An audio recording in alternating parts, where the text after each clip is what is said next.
প্রিয় শিক্ষার্থীরা, তোমরা কেমন আছো? আশা করছি যে যেখান থেকে আজকে ক্লাসে দেখছো সবাই ভালো আছো এবং সুস্থ আছো। আজকে চলে এসেছি একটা গুরুত্বপূর্ণ ক্লাস নিয়ে তোমাদের। সেটি হচ্ছে এইচএসসি ব্যবসা শিক্ষা শাখা এবং মানবিক শাখার একটা গুরুত্বপূর্ণ সাবজেক্ট, সেটা হচ্ছে অর্থনীতি প্রথম পত্রের 4th অধ্যায় নিয়ে।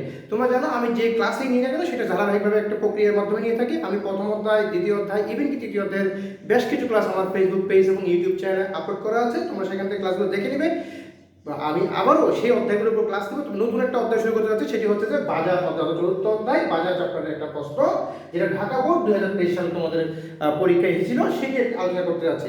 কিন্তু এটি ঢাকা বোর্ড 2023 সালে আসলেও এটি অন্য যে কোনো বোর্ডে কিন্তু সেটি আসতে পারে একই প্রক্রিয়াতে, শুধুমাত্র মানগুলো পরিবর্তন করবে। তো দেখো এখানে একটা চিত্র আমরা উপর ধরে রেখেছি, সেই চিত্রটার মধ্যে বলা হচ্ছে উৎপাদনের পরিমাণ। এই যে আমার ভূমি অক্ষ যেটা আছে সেখানে উৎপাদনের পরিমাণ বলা হচ্ছে, এবং লম্ব অক্ষ যেটা আছে সেখানে বলা হচ্ছে ব্যয়, দাম এবং আয়। দেখো এখানে আমাকে একটা ইন্টারসেক্ট পয়েন্ট, অর্থাৎ আমাকে একটা যেখানে আমার এমসি রেখাটা নিচ থেকে উঠে এসি রেখাকে ছেদ করেছে। তো এখানে প্রথম প্রশ্নটি বলেছে সেটি হচ্ছে কি, যে উদ্দীপকের ফার্মটির ভারসাম্য নির্ণয় করে মুনাফা পরিমাণ বের করো। এটি একটি গণফল প্রশ্ন, একটু কনজাস্টেড হয়েছে লেখাটি, তারপরেও চেষ্টা করতেছি ভালোভাবে বুঝিয়ে দেওয়ার জন্য। আসলে মূল লক্ষ্য হচ্ছে তোমাকে প্রশ্নটি বুঝিয়ে দেওয়া। তো দেখো তুমি পরীক্ষা হলে যে কাজটা করতে হবে সেটা তুমি চিত্রটা আবার আঁকলেও আঁকতে পারো, না আঁকলেও কোনো সমস্যা নেই, তুমি সরাসরি কাজ করতে পারবে। তবে একে তুমি যদি এখানে ই বিন্দুটা ডিনোট করে দাও সেটা সেক্ষেত্রে তোমার জন্য অনেক বেশি কিন্তু ভালো হবে। কিন্তু এখানে ইন্টারেস্টিং বিষয় দেখো, আমরা কি বলবো, প্রশ্নটা শুরু হবে এরকম ভাবে, যেহেতু আমাকে বলেছে যে ফার্মটি ভারসাম্য বিন্দু, সেটা চিত্রটা আঁকলে ভালো হবে। ভারসাম্য বিন্দু কি ই। এখন ইটাকে আমরা ভারসাম্য বিন্দু কিভাবে বলছি, কারণ এখানে একটা ভারসাম্যের যে শর্ত সেটি এখানে পূরণ হচ্ছে। সেটা কিভাবে পূরণ হচ্ছে, সেটি হচ্ছে এভাবে যে কি, এখানে ই বিন্দুতে দেখো, ই বিন্দুতে আমার কি, ই বিন্দুতে কি এ আর সমান সমান হচ্ছে এম আর, অর্থাৎ এভারেজ রেভিনিউ সমান সমান এম আর, মার্জিনাল রেভিনিউ, অর্থাৎ আমার গড় আয় সমান সমান প্রান্তিক আয়। এই শর্তটি পূরণ করে বিদায় ই বিন্দুটি হচ্ছে কি সমান সমান পূরণ করে বিদায় ই বিন্দুটি হচ্ছে ভাষ্য বিন্দু, অর্থাৎ এই বিন্দুতে এ আর সমান সমান এম আর হয়, ই বিন্দু হচ্ছে তোমার ভারসাম্য বিন্দু। কি বিন্দু? ভারসাম্য বিন্দু। অর্থাৎ আমরা এই বিন্দুতে আমাদের মুনাফাটা বের করতে, আমরা আমাদেরকে বলেছে ফার্মটির ভারসাম্য নির্ণয় করো, মুনাফার পরিমাণ নির্ণয় করো। ভারসাম্য নির্ণয় করার জন্য চিত্রটা তোমরা আবার রাখবে, আমি আঁকছি না, আগে সময় বেশি হলে ক্লাসটি বড় হয়ে যাবে। তো দেখো এখন আমরা মুনাফা নির্ণয় করবো। এখন আমরা মুনাফা নির্ণয় কিভাবে বুঝি, আমরা যারা কমার্সের স্টুডেন্ট আছে তারা কিন্তু খুব সহজে বুঝি। কি একদম সহজ ভাষায়, সেটি হচ্ছে কি, আমার যে আয় সেখান থেকে ব্যয় বিয়োগ করলে কিন্তু মুনাফা হয়ে যায়। এটা তো একদম সিম্পল থিওরি। আবার মানবিক শাখা যারা আছে তারাও এই বিষয়টা কিভাবে বুঝতে পারো, সেটা কি, আয় থেকে ব্যয় বিয়োগ করলে সেটা কি হয়ে যায়, তোমার মুনাফা হয়ে যায়। তাহলে এটি হচ্ছে আমাদের ইন জেনারেল একেবারে সবার জন্য। তাহলে আমরা ওই থিওরিটা এখানে অ্যাপ্লাই করবো। সেটা হচ্ছে কি, যে এই বিন্দুতে আমরা কি করব, আমাদের প্রথমে আমাদের আয়ের যে পরিমাণটা, অর্থাৎ এখানে আমার যে উৎপাদন রয়েছে সেই উৎপাদনটা আমরা নির্ণয় করবো। যেখানে এই বিন্দুতে ভারসাম্য বিন্দু, যেখানে দেখো, যেখানে তোমার উৎপাদন, অর্থাৎ যেখানে তোমার মোট উৎপাদন হচ্ছে কত, মোট উৎপাদনকে আমরা কিউ দ্বারা ডিনোট করব। সেটা হচ্ছে কত, আমার 0 থেকে 200 তে এসেছে দেখো, 200, অর্থাৎ আমার মোট উৎপাদন হচ্ছে কত, 200। মোট উৎপাদন কত, কিউ মানে হচ্ছে কত, 200।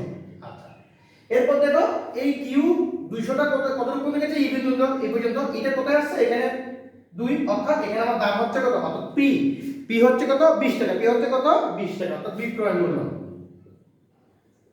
বিক্রয় মূল্য পি সমান সমান কত, আমার কত টাকা, 20 টাকা। বিক্রয় মূল্য হচ্ছে কত, এখানে একটু সংশোধনী হবে। সেটা হচ্ছে যে এখানে আমাদের প্রশ্নটা তোলাতে একটু ভুল হয়ে গিয়েছে। এটা হবে আসলে 30, হ্যাঁ এটি হবে আসলে 30, আর এখানে আমার এটি 40 হবে, এটি 30 হবে, এটি হবে তোমার 20, এবং এটি হচ্ছে তোমার 10। আমি আর নতুন করে চিত্রটা আঁকলাম না, কারণ আমাদের সময় লাগবে, সেজন্য আমি এখানেই তোমাদেরকে বুঝিয়ে দিচ্ছি। তো দেখো 30, বিক্রি মূল্য হচ্ছে কত, 30 টাকা। দেখো আমাদের প্রশ্নটা বোঝা হচ্ছে মূল উদ্দেশ্য, চিত্রটা ভুল বা শুদ্ধ কোনো বিষয় নয়, কারণ তোমাদের কাছে প্রশ্ন থাকবে, ঢাকা বোর্ড 2023 দিয়ে দেবো। তাহলে এখন এখান থেকে আমরা আমাদের কি করতে পারি, মোট আয়টা বের করতে পারি। কি বের করতে পারি, মোট আয়। আমরা মোটাকে কি বলবো, মোট আয়, মোট আয় বলবো টি আর, অর্থাৎ টোটাল রেভিনিউ। টোটাল রেভিনিউ কিভাবে বের হবে, কিউ ইনটু পি। আমার কিউ হচ্ছে কত 200, আমার পি হচ্ছে কত 30 টাকা। কত টাকা 30 টাকা। তাহলে আমার মোট আয় কত টাকা হচ্ছে, আমার মোট আয় হচ্ছে তোমার 6000 টাকা, 6000 টাকা। এবার আসো ঠিক একই আমার যে ইয়াটা আছে সে আমরা এটাকেই বলেছি আয়, এটাকেই বলেছি ব্যয়। অর্থাৎ এখানে আমাকে এখন কি বের করতে হবে, আমার যে মোট ব্যয় সেটা বের করতে হবে, অর্থাৎ গড় ব্যয়টা বের করতে হবে। গড় ব্যয় এসি, তাহলে আমরা সরাসরি করতে পারি গড় ব্যয় এসি সমান সমান, হ্যাঁ আমার কোয়ান্টিটি কত, ওই সেম কোয়ান্টিটি, এবং আমার এখানে একই জায়গায় দুটো হওয়ার কারণে আমার গড় ব্যয়ও যা, আমার আয়ও তা, অর্থাৎ কত 6000 টাকা। এখন দেখো আমাকে মুনাফা বের করতে বলবে, মুনাফা। তাহলে আমরা মুনাফা বের করতে বলবে, মুনাফা সমান সমান আমরা এভাবে দিয়ে এইভাবে দেব। মুনাফার চিহ্নটি সমান সমান আমার টি আর মাইনাস এসি, অর্থাৎ 6000 মাইনাস 6000। অর্থাৎ এখানে আমার কোনো মুনাফা নেই, জিরো মুনাফা, জিরো মুনাফা। আর এটাকেই বলা হয় স্বাভাবিক মুনাফা। এটা সহজ ছিল, কিন্তু এর পরের প্রশ্নটা একটু ডিফিকাল্ট। সেটা কি রকম, সেটা বলেছে উদ্দীপকের ফার্মটির গড় ব্যয় এসি এক বিন্দু দিয়ে গেলে। এখন আসো, এখন আমরা মুনাফা করতে পারবো কিভাবে দেখো।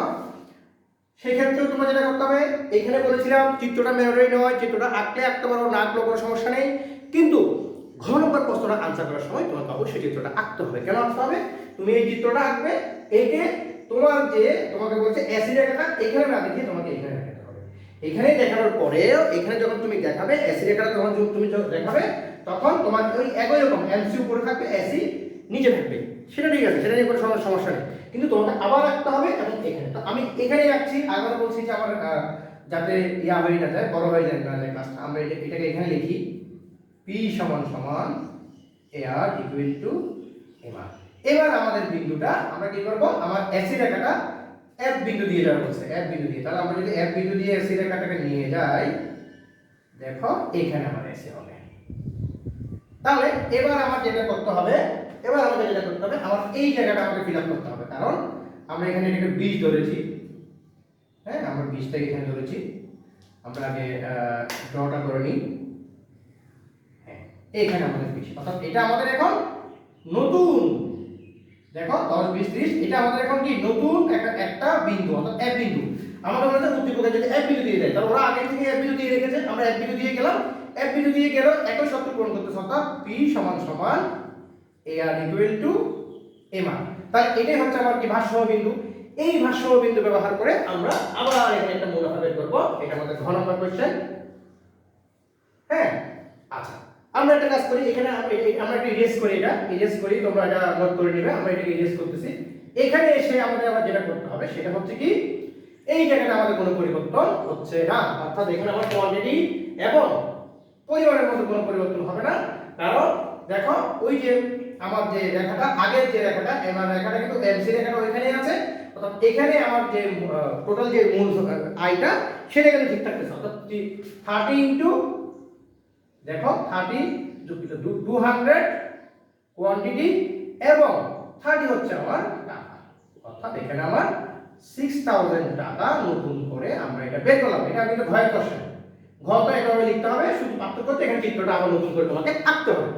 আচ্ছা, এখন এখানে এসে যেহেতু আমার রেখাটা এসি রেখাটা এখানে ছেদ করেছে, অর্থাৎ ভিন্ন জায়গায় ছেদ করেছে, তার মানে আমার এখন আমার যে ব্যয়টা আমার কমে যাবে। আগে 30 টাকা ছিল, সেখান থেকে আমার ব্যয়টা কত হয়ে যাবে, 20 টাকা হয়ে যাবে।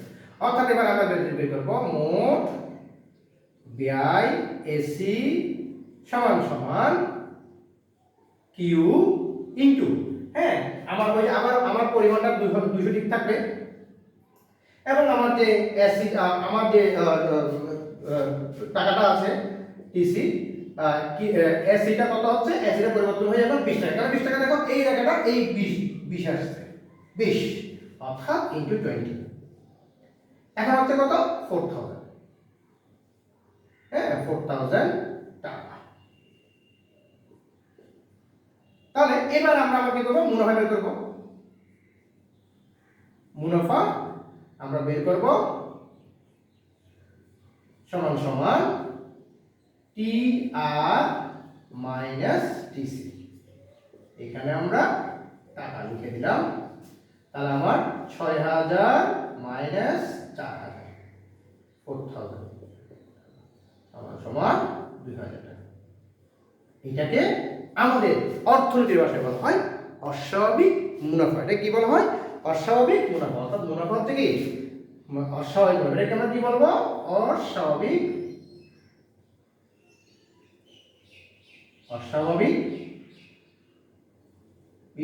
মুনাফা। দেখো কত সহজ একটা প্রশ্ন। তুমি যদি এই প্রশ্নটাকে আবার নতুন করে চিত্রটা, আগে চিত্রটা কঠিন নয়, তোমার কাছে প্রশ্নে থাকবে, চিত্রটা আঁকবে, একে এই বিন্দুটা ডিনোট করবে, দেন গ এর সেম কাজগুলো এখানে করবে, শুধুমাত্র তোমার পরিবর্তনটা হবে কোথায়? এখানে অ্যাসিড হবে 20। কেন অ্যাসিড 20 হবে আমি আবারও তোমাদেরকে বলে দিচ্ছি। সেটা হচ্ছে কি, আমার অ্যাসিড রেখাটা ওরা বলেছে এক বিন্দু দিয়ে যাবে, তখন কি হবে? আমার শর্ত কি থাকতেছে? এমসিউ করে রাখতেছে, কিন্তু আমার অ্যাসিডটা অর্থাৎ আমার খরচটা, গড় খরচটা আমার কমে আসতেছে, বিধায় আমি এখানে ২০০০ টাকা মুনাফা করতে পারছি। দেখো এরকম আরো অসংখ্য ক্লাস আমার ফেসবুক পেজ এবং ইউটিউব চ্যানেলে দেওয়া আছে, তোমরা অবশ্যই সেখানে যুক্ত থাকবে এবং অবশ্যই আমার ক্লাসগুলো ভালো লাগলে তোমরা অবশ্যই তোমাদের বন্ধুদের কাছে শেয়ার করবে। তার কারণ হচ্ছে একটি ক্লাস করতে অনেক কষ্ট হয়, তোমাদের জন্য ক্লাসগুলো করা এবং এগুলো ফ্রিতেই তোমরা পেয়ে যাচ্ছ। সেজন্য তোমরা শুধুমাত্র এইটুকু আমার পেজে যুক্ত থেকে এবং ক্লাসগুলোকে শেয়ার করে আমার কষ্টটাকে তোমরা সার্থক করবে বলে আমি আশা করছি। এবং তার পাশাপাশি তোমরা যদি আমার কাছে প্রাইভেট টিউশন নিতে চাও, কমার্সের যে কোনো বিষয়, অর্থনীতি এবং আইসিটি সহকারে, তোমরা অবশ্যই আমাকে আমার হোয়াটসঅ্যাপ নাম্বারে যোগাযোগ করতে পারবে। এবং আমার যে প্রত্যেকটি ক্লাস সেখানে আমার হোয়াটসঅ্যাপ নাম্বার দেওয়া থাকে। তারপর আমি আবারও তোমাদেরকে হোয়াটসঅ্যাপ নাম্বারটা দিয়ে দিচ্ছি। আমার এই হোয়াটসঅ্যাপ নাম্বারে তোমরা আমাকে মেসেজ করতে পারো এবং এখানে তোমরা বিস্তারিত জানতে পারবে যে কোনো বিষয় সম্পর্কে। তো আজ সেই পর্যন্ত তোমাদেরকে অসংখ্য ধন্যবাদ জানাচ্ছি। তোমরা অবশ্যই আমার সাথে থাকবে এবং ক্লাস দেখবে নিয়মিত এবং সেগুলো শেয়ার করবে। ধন্যবাদ তোমাদেরকে।